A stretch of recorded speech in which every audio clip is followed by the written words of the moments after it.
Next on Dateline News, do you go gaga for goobers on ghoulish holidays? Are lighters too dangerous for the average American citizen? Is revenge a gelatin dish best served cold? Does this hat make me look like a complete and total moron? All this and more at 10 o'clock. So my hat keeps changing positions over and over again because I really don't like how hats look on me at all. If I do it like this, it's like the redneck thing. Like, how y'all doing? You sure look pretty, ma'am. Howdy. And if I do it like this, you can't see my face at all, and it makes my head look even more fat and round than it is. So maybe we can do the happy medium right there. Anyway, so the really sad thing is that I have switched positions because I'm recording on my old laptop. I put Linux on my new laptop because I destroyed the partitions, goofing off, and I lost all my old videos and all my music. I was not altogether happy, so I'm pretty much starting fresh, but for now I have to use my old laptop to record my videos, and it is slow as crap and old and junky. So hopefully this video won't look like crap, and hopefully it won't be jerky. Mark asked, do you want to have children, and how have our views changed over time on having children? I personally do not want to have children. I feel that my sister has probably had more than enough grandchildren from my parents. She has had 4 children, so I have 3 nieces and 1 nephew.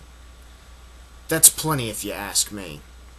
I really don't have an urge to have children. I used to work with kids, and personally I'm kind of burnt out on them. I mean, after you work with them one-on-one, you start to like them a lot less. For a while when I was younger, I actually did want to have children. We're talking 16, 17, 18, and I think I kind of had that whole biological clock thing ticking when I was 18, and it expired at 22, 23. So I'm pretty much past the point of wanting to have kids. But if I did decide to have kids, I don't think I would actually want to be the parent. I think I'd want to adopt. I personally don't see the point. I mean, there's so many kids that need parents and need families. Why is it so important for us to pop out kids that are genetically our own? I don't see how that's important at all.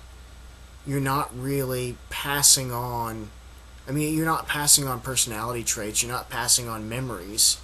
Those are all things that you can pass on to a child that's adopted. So, if I did decide to have children, I would choose to adopt. Matthew asked what we would buy if he gave us $10,000. Well, Matthew, I know you said that I couldn't have beer, so I'm going to go with paying my credit card off, and then I'd buy a microbrewery for my kitchen. And I would make lots of beer, and you would have to deal with it. Now, really, if I had $10,000, I probably would get a microbrewery installed in my house. It just would be the coolest damn thing ever. Can you really beat that? And I'd pay off my bills. But microbrewery, bills... that would probably leave me with a couple thousand left over for a very small microbrewery, and then I'd just buy a computer with that, or build one. I'd build one. Megan, you asked what we do to combat stress. Good question. Part of my de-stressing is actually, I enjoy doing stuff for my classes at school. Class is a big part of me de-stressing because it gives me a chance to socialize with other people, and I'm taking things that I really enjoy. I love sitting down in front of the computer and writing up little web pages, HTML code. I love it. I don't know why.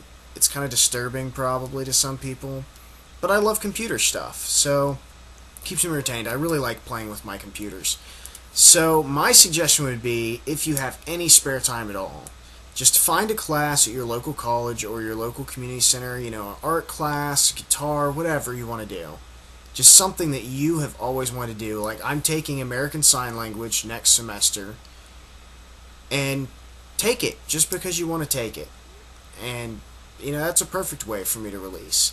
I actually release stress better when I'm in groups of people than when I'm alone doing something. Win-Win asked, do you believe in extraterrestrials, fairies, or ghosts? Yes, no, no. I don't really believe in an afterlife or a God. I'm agnostic. I don't necessarily disbelieve in it, but I don't see any proof or any evidence that they would exist. And as far as extraterrestrials go, there's a whole paradox about that, something about, I can't remember the name of it. Someone out there has got to know it. Essentially, it's the idea that if extraterrestrial life existed, why haven't we run into them already?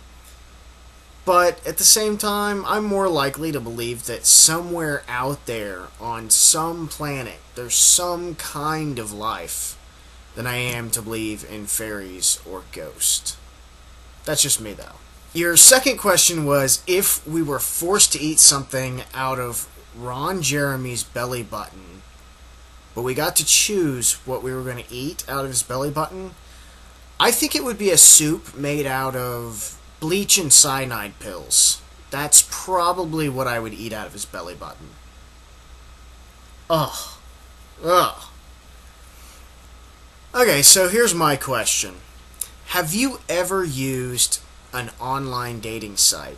You don't have to say which site it is, but have you ever used one, and what was the outcome? Anyways, I will catch you guys later. I am doing my thing. Thanksgiving's coming up, so I hope you guys have a fantastic Thanksgiving. Later.